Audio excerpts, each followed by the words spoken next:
9-cu bəhs. Varlıq aləmi təkcə materiyadan ibarət deyildir. Onun bir hissəsini qeyri-maddi metafizik varlıqlar təşkil edir. Qurani Kərimdə bu qeyb aləmi adlanır.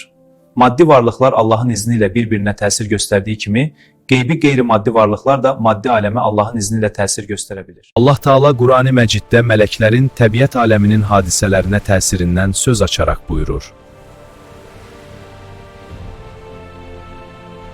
Fəl-mudabbirati əmra. And olsun işə əncam çəkənlərə, Allahın əmri ilə dünyanın işlərini idarə edən mələklərə. Və huvəl-qahiru fəvqa ibadihi və yursilu aleykum hafaza. Allah öz bəndələri üzərində qəhr sahibidir, hakimi mütləqdir. O sizə gözətçi mələklər göndərir. Həmin aydın məzmunlu ayələrdən bu nəticəyə gəlirik.